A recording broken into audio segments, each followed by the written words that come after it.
రోమిలికి రాసిన పత్రిక 12వ అధ్యాయము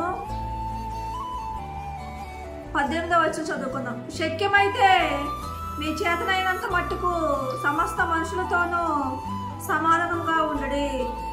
దేవుడు ఎక్కడ ఏమంటుందంటే మనుషులందరితోనూ సమాధానంగా ఉండాలి అని చెప్తున్న దేవుడు. సమాధానం అంటే అందరితోని తగాదలు పెట్టుకోకుండా ఇతరులకు మనం మాటల ద్వారా ప్రేమను పంచే వారంగా ఉండాలి అని చెప్తున్న దేవుడు. కొంతమంది మాటల్లోని కఠినంగా మాట్లాడేవారుగా ఉంటారు. అలా కఠినంగా మాట్లాడే వారంగా ఉంటే ఇతర మనుషులతోని సమాధానము మనం కోల్పోయే వారంగా ఉంటాము. అందుకే దేవుడు అంటాడు శక్యమైతే మీ చేతనైనంత మట్టుకు సమస్త మనుషులతోనూ సమాధానంగా ఉండడి అంటాడు దేవుడు. దేవుడు అంటాడు అందరి మనుషులతోనూ మనం సమాధానంగా మాట్లాడాలి అని చెప్తున్నాడు దేవుడు. సమాధానంగా అంటే మనం మాట్లాడే మాటల్లోని ఇతరులకు మనం ప్రేమను పంచేవారంగా ఉండాలి అని చెప్పిన దేవుడు. ఇతరులకి ప్రేమను పంచేవారంగా ఉంటే, ఆప్యాయత అనురాగాన్ని పంచేవారంగా ఉంటే మన ఆత్మీయ జీవితం పరిశుద్ధంగా ఉంటుంది అంటున్న దేవుడు. మన కుటుంబ సభ్యులతో కూడా కొంతమంది కఠినంగా మాట్లాడేవారుగా ఉంటారు.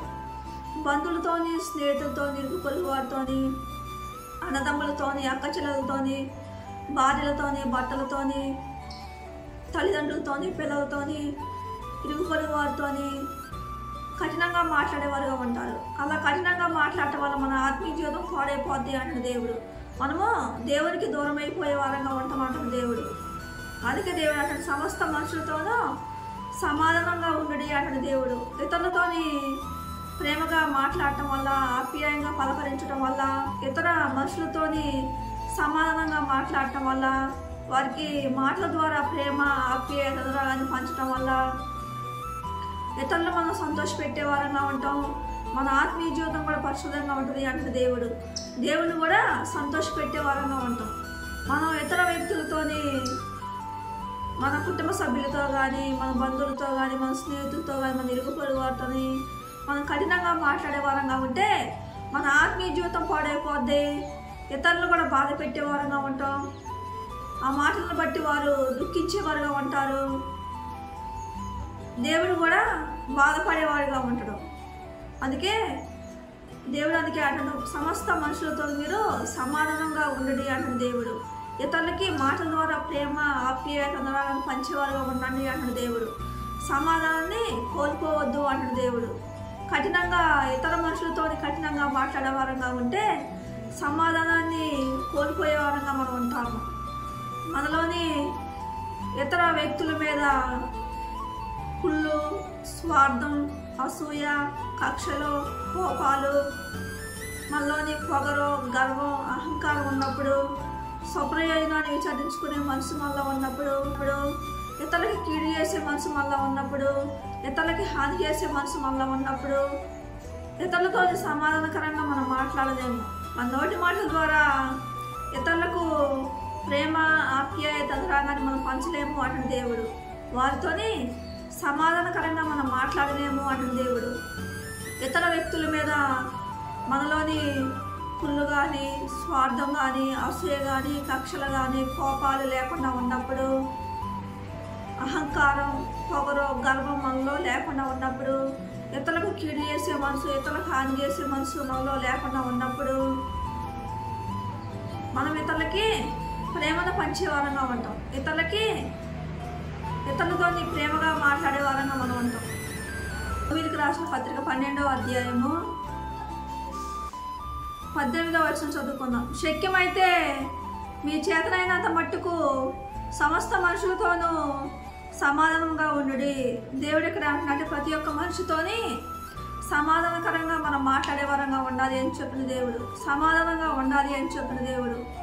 ఇతర వ్యక్తులతోని సమాధానంగా మనం మాట్లాడకపోతే, సమాధానకరంగా మనం ఉండకపోతే మన ఆత్మీయ జీవితం పాడైపోద్ది అంటున్న దేవుడు. అందుకే మాట్లాడే తీరు, మనం మాట్లాడే విధానం చాలా మంచిగా ఉండాలి అని చెప్తున్న దేవుడు. మనం మాట్లాడే మాటలు ఇతరులని బాధ పెట్టే విధంగా, ఇతరులను కష్టపెట్టే విధంగా, ఇతరులను గాయపెట్టే విధంగా ఇతరులతోనే మనం మాట్లాడకూడదు అంటున్న దేవుడు. అలా మాట్లాడే వారంగా ఉంటే మన ఆత్మీయ జీవితం పాడైపోద్ది అంటున్న దేవుడు. ఇతరులకి మనలోని ప్రేమ, ఆప్యాయత, అనురాగము, మంచితనము, సమస్తమైన మంచి లక్షణాలు మనలో ఉన్నప్పుడు ఇతరులతోని ప్రేమగా మాట్లాడగలుగుతాం.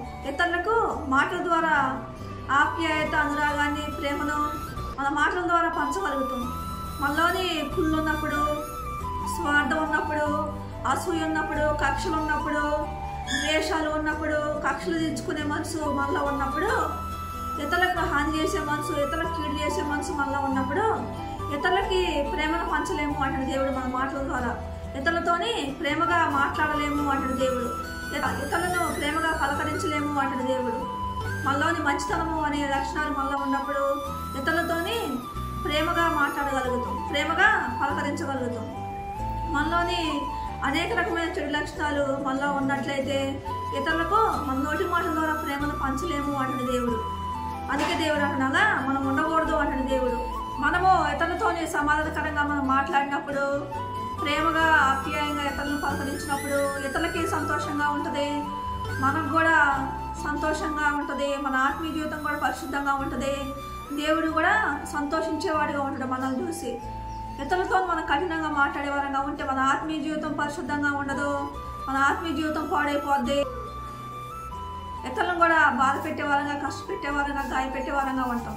అందుకే దేవుడు అంటాడు మార్కు సువార్త, సమాధాన పరచువారు ధన్యులు, వాళ్ళు దేవుని కుమారులను పడతారంట. సమాధాన పరచువారు అంటే వాళ్ళ నోటి మాటల ద్వారా ఇతరులకి ప్రేమను పంచేవారు దేవుని కుమారులు అనబడతారంట.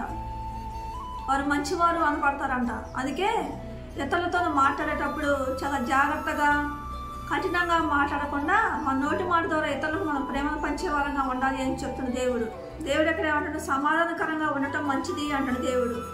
నోటి మాటల ద్వారా ఒకళ్ళొకళ్ళు ప్రేమ, ఆప్యాయత, అనురాగాన్ని పంచుకోవటం మంచిది అంటాడు దేవుడు. దేవుడు ఒక మాట అంటాడు, ఎల్లప్పుడూ మీరు సంతోషంగా, ఆనందంగా ఉండండి అంటాడు దేవుడు. ఒకరినొకరు మాటల ద్వారా ప్రేమ, ఆప్యాయత, అనురాగం పంచుకోవడం దేవుడికి ఇష్టం. ఎల్లప్పుడూ సంతోషంగా ఉండటం దేవునికి ఇష్టం. ఎల్లప్పుడూ ఆనందంగా జీవించడం దేవునికి ఇష్టం. ఎప్పుడైతే మనము మన కుటుంబ సభ్యులతో కానీ, మన బంధువులతో కానీ, మన స్నేహితులతో కానీ, ఇరుగు వారితో కానీ ఎప్పుడైతే మన నోటి మాటల ద్వారా కఠినంగా మాట్లాడతామో మనకు మనలోని అనేక రకమైన చెడు లక్షణాలు ఉన్నాయని అర్థం. దేవుని ఆత్మ మనలోని పనిచేయట్లేదు అని అర్థం. అందుకే దేవుడు అంటున్నాడు, సమాధాన పరచువారు ధన్యులు, వారు దేవుని కుమారులను పడతారు అంటాడు దేవుడు. మనం ఇతర వ్యక్తులతో కఠినంగా మాట్లాడటం వల్ల వారిని దుఃఖపెట్టే వారంగా ఉంటే మనస్పర్ధలు వస్తాయి అంటాడు దేవుడు. ఆ మనసు మంచిది కాదు అంటాడు దేవుడు. మనలోని అనేక రకమైన చెడు లక్షణాలు ఉన్నప్పుడు ఇతర వ్యక్తులతోని ప్రేమగా పలకరించలేము, ఇతర వ్యక్తులను ప్రేమగా పలకరించలేము. మనలోని కుళ్ళు, స్వార్థం, అసూయ, కక్షలు, కోపాలు, అహంకారం, పొగరు, గర్వం మనలోనే ఉన్నప్పుడు, ఇతర పాపాలను క్షమించే మనసు మనలో లేనప్పుడు ఇతరులకు ప్రేమ, ఆప్యాయత, అనురాగాన్ని మనం పంచలేము అంటాడు దేవుడు. ఇతర వ్యక్తులతోని ప్రేమగా మాట్లాడలేము అంటాడు దేవుడు. మన నోటి మాటల ద్వారా ప్రేమ, ఆప్యాయత, అనురాగాన్ని మనం వారికి పంచలేము అంటాడు దేవుడు. మన కుటుంబ సభ్యులతోనైనా కఠినంగా మాట్లాడే వారంగా ఉంటాం. మళ్ళీ ప్రేమ లేకపోతే, మళ్ళీ మంచి మనసు లేకపోతే, మళ్ళీ మంచితనం లేకపోతే, మనలోని జాలి, దయ, కనికరం లేకపోతే, మళ్ళీ ఓర్పు, సహనం లేకపోతే, దీన మనసు లేకపోతే, తగ్గింపు స్వభావం మనలో లేకపోతే ఇతరులకు మన నోటి మాటల ద్వారా ప్రేమను పంచలేము అంటాడు దేవుడు. ఆప్యాయత, అనురాగాన్ని పంచలేము అంటాడు దేవుడు. వారికి మంచితనాన్ని పంచలేము అంటాడు దేవుడు. అందుకే మనం మంచి లక్షణాలు కలిగి మనం జీవించే వారంగా ఉండాలి అని చెప్తున్న దేవుడు. ప్రతి ఒక్క మనిషితోని సమాధానకరంగా మాట్లాడాలి అని చెప్తున్న దేవుడు. మన కుటుంబ సభ్యులతోనైనా, మన బంధువులతోనైనా, మన స్నేహితులతోనైనా, మన ఇరుగు పొరుగు వారితోనైనా మన సమాధానకరంగా వారితో మనం మాట్లాడే వారంగా ఉండాలి అని చెప్తున్న దేవుడు. అందుకే దేవుడు అంటున్నాడు, మార్కు సువార్త 9వ అధ్యాయము 50వ వచనం చదువుకుందాం. మీలో మీరు ఉప్పుసారం గలవారై ఉండి ఒకరితో ఒకరు సమాధానంగా ఉండటని చెప్పిను. దేవుడు ఏమంటాడు? సమాధానంగా ఉండటం మంచిదంట, సమాధానకరంగా మాట్లాడుకోవడం మంచిదంట, ప్రేమగా పలకరించుకోవడం మంచిది అంటాడు దేవుడు. ఇతరులకు ఆప్యాయత, అనురాగాన్ని పంచడం మంచిది అంటాడు దేవుడు. నోటి మాటల ద్వారా ఇతరులకు ప్రేమ, ఆప్యాయత, అనురాగాన్ని మంచితనాన్ని పంచడం మంచిది అంటాడు దేవుడు. నోటి మాటల్లో కూడా జాలి, దయ, కనికరము ఉండాలి అని చెప్తున్న దేవుడు. మనలోని జాలి గల మనసు మనలో లేకపోతే, దయగల మనసు మనలో లేకపోతే, మనలోని ఓర్పు సహనం లేకపోతే, సహించుకునే గుణం మనలో లేకపోతే, దీన మనసు లేకపోతే, తగ్గించుకునే గుణం మనలో లేకపోతే, ఇతర వ్యక్తులతోని సమాధానకరంగా మనం మాట్లాడలేము, ప్రేమగా పలకరించలేము, ప్రేమగా మాట్లాడలేము. ఉన్న చెడు లక్షణాలు మనలో ఉన్నప్పుడు ఇతర వ్యక్తులతోని కఠినంగా మాట్లాడే వారంగా ఉంటాం. ఇంట్లో కుటుంబ సభ్యులతో అయినా కఠినంగా మాట్లాడటం, బంధువులతో అయినా, స్నేహితులతోనైనా, ఇరుగు పొరుగు వారితో అయినా కఠినంగా మాట్లాడే వారంగా ఉంటాం. దేవుడు అంటున్నాడు, అందుకే ఆ మనసు మంచిది కాదు అంటాడు దేవుడు. మంచి మనసు కలిగి మనం ప్రవర్తించే వారంగా ఉంటే మనకు మేలు జరిగిద్ది అంటాడు దేవుడు. దేవుడి కొద్ది మాట